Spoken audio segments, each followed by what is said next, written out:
Welcome to ரெபேக்கால் recipes Tamil. இன்றைக்கி நம்ம ரெபேக்கால் ரெசிப்பியில் இஞ்சி பூண்டு பேஸ்ட் எப்படி அரைக்கிறது தாங்க பார்க்க போகிறோம். 2 மாதம் ஆனாலும் கெட்டு போகாத மாதிரி இந்த மாதிரி இஞ்சி பூண்டு பேஸ்ட்டை அரைச்சி நம்ம ஃப்ரிட்ஜில் ஸ்டோர் பண்ணி வச்சுக்கலாம்.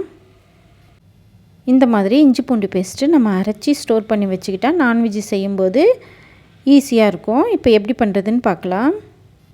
அதுக்கு முதல்ல ஒரு மிக்ஸி ஜார் எடுத்துக்கோங்க. அதில் 1 கப் பூண்டு சேர்த்துக்கோங்க. நான் தோலோடு தாங்க சேர்த்துருக்கேன். நீங்கள் தோலை உரிச்சிட்டு கூட சேர்த்துக்கலாம், உங்கள் விருப்பம்தான். கூடவே 3/4 கப் இஞ்சி சேர்த்துக்கோங்க. இஞ்சி க்ளீன் பண்ணிவிட்டு தோலெல்லாம் நல்லா சீவிட்டு இந்த மாதிரி கட் பண்ணிவிட்டு சேர்த்துக்கணும். இந்த மாதிரி கட் பண்ணிவிட்டு தாங்க 3/4 கப் எடுக்கணும்.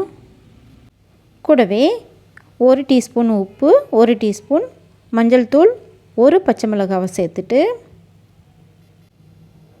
கொஞ்சம் கொஞ்சமாக தண்ணி சேர்த்து நல்லா நைஸாக அரைச்சிட்டு வந்துடலாங்க.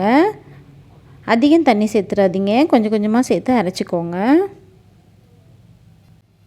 இப்போது நம்ம நல்லா நைஸாக அரைச்சிட்டு வந்தாச்சு. பாருங்கள், இந்த மாதிரி இருக்கணும்.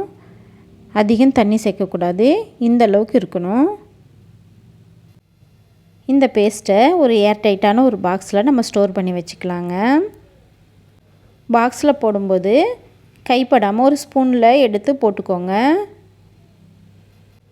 நான் இன்றைக்கி 2 பாக்ஸில் எடுத்து வச்சுருக்கேன். 1 ஃப்ரீசரில் வச்சுருவேன், 1 ஃப்ரிட்ஜில் வச்சுக்குவேன். ஃப்ரிட்ஜில் இருக்கிறது தீர்ந்து போனோடனே ஃப்ரீசரில் இருக்கிறது எடுத்து யூஸ் பண்ணிக்குவேன். 2 மாதம் ஆனாலும் கெட்டு போகாது.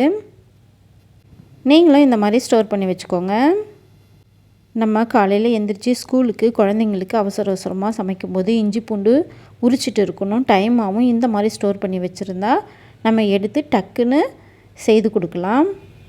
நீங்களும் ட்ரை பண்ணி பார்த்துட்டு கமெண்ட்டில் எப்படி இருக்குன்னு சொல்லுங்கள். இந்த வீடியோ உங்களுக்கு பிடிச்சிருந்தா லைக் பண்ணுங்கள், ஷேர் பண்ணுங்கள், கமெண்ட் பண்ணுங்கள். மறக்காமல் நம்ம சேனலுக்கு சப்ஸ்கிரைப் பண்ணுங்கள். தேங்க்யூ ஃபார் வாட்சிங்.